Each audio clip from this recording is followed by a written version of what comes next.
Je suis très heureux de recevoir ce matin une personnalité avec laquelle le public a fait connaissance il y a déjà plus de 30 ans. Plus de 30 ans, Plus de 32 30 ans, ans. bah, comme le temps passe. À la télé, il est l'un, si ce n'est le meilleur des vulgarisateurs scientifiques du petit écran, c'est Jamy Gourmaud. Bonjour, cher Jamy. Bonjour Jean-Pierre, moi aussi je suis très heureux. Soyez le bienvenu. Vous venez nous présenter votre roman Les ailes de la forêt. Alors, je suis surpris parce que on connaît certes vos talents de conteur, mais c'est la toute première fois que vous essayez à l'écriture d'un roman. Comment ça se fait que vous ayez attendu si longtemps pour le faire ? Parce que sûrement je suis un peu lent, je suis un peu diesel, comme on dit. Oui. Et vous étiez très occupé aussi. Très occupé, mais c'est une forme d'aboutissement quand même, parce que c'est un souhait que j'ai depuis très très très longtemps, depuis que j'ai commencé ce métier, puisque l'écriture d'une fiction comme ça, c'est un peu une sorte de Graal que je m'étais fixé. Je pensais que ça arriverait plus tôt, mais finalement, ça a pris un peu plus de temps que prévu. Et on a bien fait d'attendre. Avec Les ailes de la forêt, vous nous plongez dans les années 20, à Paris. C'est ce qu'on appelle les années folles. Les années folles, absolument. On suit Émile Le Guillou, c'est un chasseur de papillons qui, pour sauver son cabinet, mais aussi son couple, se rend en Guyane à la recherche d'une espèce très très rare, le morpho gynandromophorbe. Quelle est sa particularité de ce papillon ?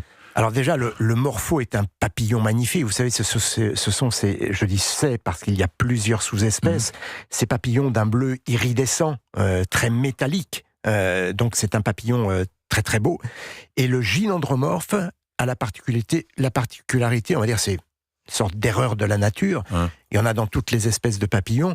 Il est à la fois mâle et femelle, ou plutôt il n'est ni l'un ni l'autre, parce qu'à la fois mâle et femelle c'est un hermaphrodite, et lui il n'est ni l'un ni l'autre. Les caractères sexuels ne sont pas allés au bout. Du coup, il a une aile d'un bleu métallique, comme je vous décrivais, et une autre qui est de la couleur des ailes de la femelle, parce que les papillons mâles et femelles n'ont pas les mêmes ailes. Il y a un dimorphisme sexuel qui varie sur les ailes. Donc c'est un papillon avec une aile bleue et une aile brune. Et c'est extrêmement rare. Je ne vous savais pas spécialiste des papillons. Mais moi non plus. C'est ça le problème. Mais il connaît tout, Jamy. Non, détrompez-vous. Comment vous êtes dirigé En fait, l'histoire a démarré en lisant la biographie d'un chasseur de papillons. Et au détour d'une page, il y avait 2 lignes sur ce gynandromorphe. Et comme j'avais envie d'écrire sur la Guyane, parce que c'est un secteur que je connais un peu. On le voit la description que vous faites de la Guyane. J'ai eu la chance d'y passer 2 séjours. Donc, et dans la forêt profonde. Donc, j'avais envie d'installer une histoire dans ce milieu extrême. Et quand je suis tombé sur ces 2 lignes, l'histoire s'est bâtie très très rapidement. En plus, avec des rebonds qui sont arrivés avec le hasard, quand on se documente sur la période des années folles à Paris, parce que faut imaginer qu'il y a une véritable folie des papillons à cette époque. C'est vrai, les années 20, c'était dingue. Les cabinets d'entomologie étaient nombreux. Absolument, il y en avait peut-être plusieurs dizaines dans Paris. Il y avait des galeries dans lesquelles il n'y avait que des cabinets d'entomologie. Et les prix des papillons, c'était déraisonnable. Donnez-nous quelques exemples. Alors, les papillons, alors, certains coûtaient une fortune. Je dis le prix d'une voiture de luxe.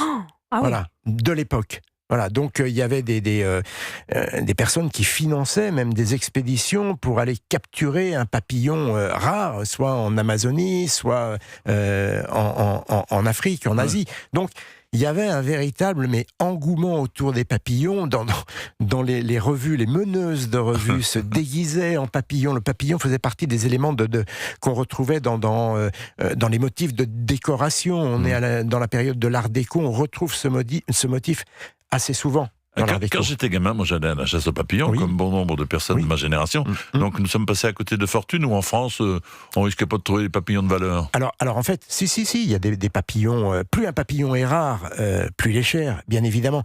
Et à l'époque, la Guyane, l'Amérique du Sud étant plus loin, parce que moins accessible qu'aujourd'hui, ces papillons valaient très cher. Et puis aujourd'hui, il y a beaucoup de papillons qui sont élevés sous serre, et qu'on ne va plus capturer dans la nature. Et heureusement, parce que certaines espèces auraient disparu. Alors revenons au roman.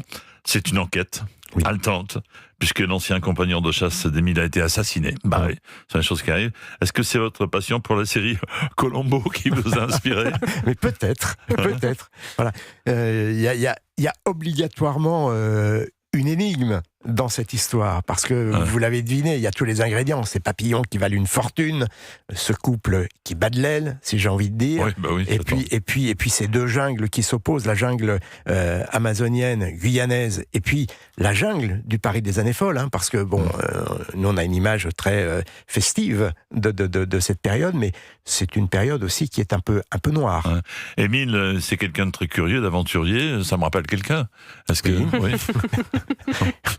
Je pense que dans tous les bouquins, on retrouve un petit peu de l'auteur. De l'auteur. Ouais. Voilà, c'est une bonne source d'inspiration. Est-ce que vous voyez plus loin, vous l'imaginez en adaptation télévisuelle ou pas, votre roman ? Alors, moi, pourquoi pas ? J'en serais très heureux. Évidemment, avec des décors en Guyane et puis la reconstitution du Paris des années folles, ce n'est pas simple. Mais dans mon écriture, c'est vrai que on retrouve beaucoup d'images. J'ai démarré en radio, et quand on fait de la radio, vous le savez mieux que moi, eh bien, il faut faire des images avec les mots. Voilà. Bien sûr, donc, et des silences. Donc, des images, des silences, etc. Donc, je pense qu'on retrouve un petit peu de ça dans l'écriture. Avec ce livre, encore une fois, vous vous adressez à toute la famille, un public qui vous est toujours fidèle au fil des années, preuve en est, j'ai regardé encore tout à l'heure, vous êtes dans le top 10 des personnalités préférées des 7-14 ans, quand même beaucoup, moi je suis sorti depuis un siècle, dans un récent sondage, ex-aequo avec le youtubeur Michou. Comment expliquez-vous cela ? Oui. Ça, c'est une vraie perfée. Je ne sais pas. L'accessibilité, peut-être aussi le fait de toujours faire mon travail, parce que finalement, ce n'est qu'un travail. Et sans polémique. Voilà. Je n'aborde pas de sujet polémique. Et je prends beaucoup de plaisir à faire ce job, à partager finalement, on l'a dit tout à l'heure, hein, je ne suis absolument pas spécialiste de l'entomologie, de la botanique à propos du bouquin, mais dans énormément de secteurs. J'ai une formation littéraire, je ne suis pas scientifique. Mais je prends énormément de plaisir à me documenter, à apprendre, à comprendre. Et à transmettre. À transmettre.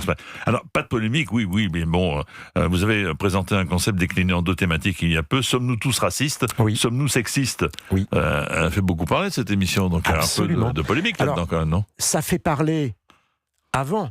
Et finalement, quand on regarde l'émission, qu'est-ce qu'il y a dans ces émissions ? On décrypte les mécanismes qui conduisent à des comportements condamnables. Voilà, donc pourquoi devient-on raciste ? Comment ça démarre et comment les choses s'enchaînent ? C'est ce que l'on démontre dans cette émission. Même chose avec le sexisme. Jamy, ce plébiscite du public, c'est aussi grâce à YouTube, il faut bien le reconnaître. Vous avez combien d'abonnés ? Combien de personnes vous suivent régulièrement ? Attention, ça va faire mal. Alors sur YouTube, je crois qu'on avoisine les 2,3 millions. Ouais. Et puis, toutes plateformes confondues, c'est presque 10 millions de personnes. Wow. Non, mais vous vous rendez compte ? Toutes plateformes confondues. Mais c'est normal. Il y a une faculté d'explication. Moi, j'ai appris plus en vous regardant qu'en 7 ans, 8 ans d'SVT, de techno, et je crois que les jeunes d'aujourd'hui, c'est ça aussi qu'ils recherchent. Ouais. Oui, alors, on a tendance parfois à me comparer à un enseignant. On ne fait pas du tout le même travail. Moi, je m'adresse à une caméra, je ne m'adresse pas à une classe. Je m'adresse à un public qui est plutôt acquis, c'est pas forcément le cas d'un enseignant. Voilà. Donc, c'est vrai. Oui. Rassurez-nous, vous n'abandonnez pas la télé pour autant, quand même. Du tout. Le monde de Jamy continue avec 8 numéros qui arrivent pour la nouvelle saison de documentaires incarnés. Le sucre. Voilà. Alors le sucre, qui a très bien fonctionné d'ailleurs, cette émission, qui a été la dernière diffusée. Je crois qu'on était aux alentours de 1 200 000 téléspectateurs. Donc voilà. Quel est le prochain en préparation ? Alors, le prochain qui va être diffusé sera sur le sport et plus particulièrement le running. Faut-il vraiment se mettre au sport ? C'est la question qu'on pose. Est-ce que vous pouvez nous donner la réponse, s'il vous plaît ? La réponse est oui, on va le montrer. Voilà. On a l'émission démarre avec un sportif qui s'appelle Jean-Pierre d'ailleurs. C'est un joli prénom. Et qui a 92 ans. Voilà. Comme et moi, qui court encore, justement, mais qui court encore des semi-marathons. C'est extraordinaire. Ah oui, dingue. Voilà. Non, mais c'est vrai. Moi, il est rayonnant. Moi, j'adore le début de cette émission. Ce personnage démarre avec un sourire extraordinaire. Il a 92 ans et il respire la jeunesse.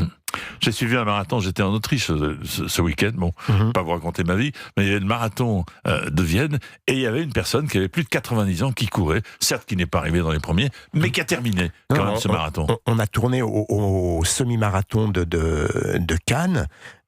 Le nombre de septuagénaires qu'il y avait, c'est incroyable. Donc c'est vraiment...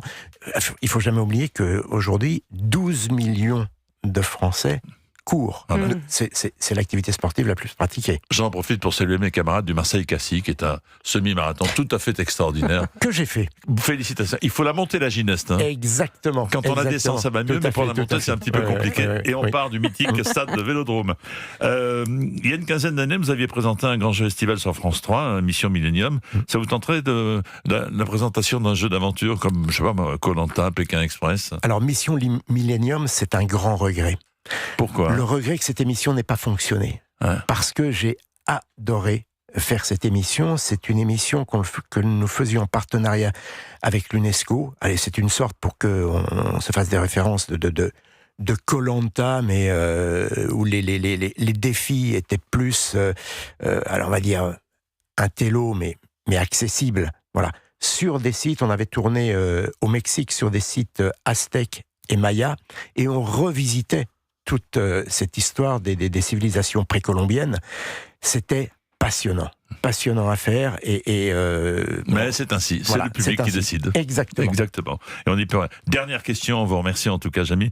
On a une chance un jour de voir reformer à la télévision, on va dire, votre duo culte avec Fred, ou pas, non? Ah oui, et Marcel. Alors ça se ferait un trio Oui, mais bon. et un quatuor avec la petite voix, et C'est puis vrai. on rajoute Sabine, voilà.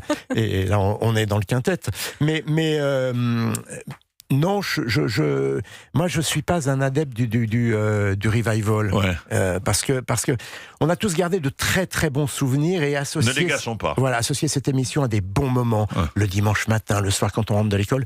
Je ne suis pas certain que on puisse recréer tout ça.